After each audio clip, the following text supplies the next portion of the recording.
अब बात आती है एनसो की। एनसो मतलब एल नीनो सदर्न ऑसिलेशन। तो इसमें दोनों ही चीजें हम कर लेंगे। El Nino and La Nina comprises ENSO, describes temperature fluctuation between the ocean and atmosphere in the east central and equatorial Pacific.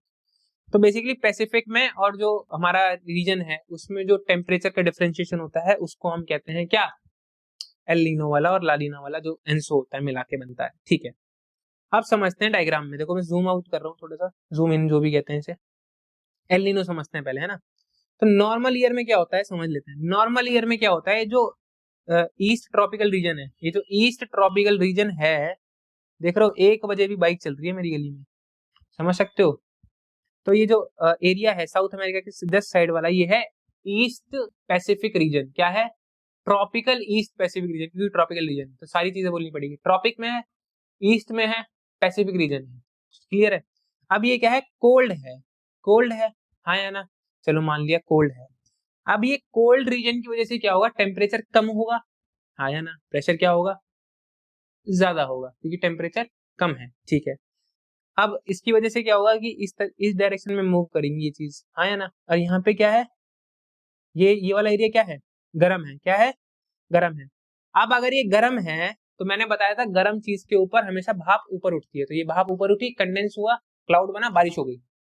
समझ रहे हो। तो नॉर्मल ईयर में क्या होगा, ऑस्ट्रेलिया में भी ठीक ठाक बारिश होगी और इंडिया में भी ठीक ठाक बारिश होगी, नॉर्मल बारिश होगी। क्या होगी, नॉर्मल बारिश होगी। But in the case of El Nino, El Nino में क्या होता है कि ये जो पानी है ये इस तरफ आ जाता है, जिसकी वजह से जो ट्रॉपिकल ईस्टर्न पैसिफिक रीजन है वो क्या हो जाता है, गर्म। गर्म हो जाएगा तो प्रेशर क्या हो जाएगा, कम हो जाएगा। क्या हो जाएगा, कम हो जाएगा। जिसकी वजह से होगा क्या, जिसकी वजह से होगा, अब टेम्परेचर ज्यादा है, प्रेशर यहाँ पे कम है, और यहाँ पे कंपैरेटिवली क्या है, टेम्परेचर कम है और प्रेशर ज्यादा है। तो विंड्स इस तरफ मूव करेंगी, तो पानी भी कहाँ चला जाएगा, इसी तरफ चला जाएगा सारा। विंड्स के साथ साथ पानी भी मूव करेगा थोड़ा थोड़ा। अब वो मूव करता जाता है तो यहाँ पे आ जाता है। अब पानी, गर्म पानी यहाँ पे है, गर्म पानी जहाँ पे होगा वहां पे वाटर वेपर ऊपर उठेंगे, बारिश कर देंगे। तो बारिश कहाँ पे होगी, साउथ अमेरिका में होगी। और सूखा पड़ेगा कहाँ पे, इंडिया में। तो मैंने क्या बताया था कि एल नीनो रीजन में क्या होता है, सूखा पड़ता है इन इंडिया, ऑस्ट्रेलिया, इंडोनेशिया, ये सारे रीजन में। क्योंकि बारिश कम हो रही है, ओवर बारिश हो रही है साउथ अमेरिका में, तो साउथ अमेरिका में फ्लड्स आ रहे हैं और इंडिया में बारिश कम हो रही है, ड्रॉट्स पड़ रहे हैं। क्लियर है। अब इसका उल्टा कर दो लानिना में, कि बहुत ज्यादा गर्म पानी आ गया है कहाँ पे, ऑस्ट्रेलिया साइड पे, बहुत ज्यादा गर्म पानी आ गया है। तो अगर गर्म पानी यहाँ पे ज्यादा हो गया है तो क्या होगा, भाप बनेगी ऊपर, बरस जाएगी नीचे, यहीं बरस जाएगी।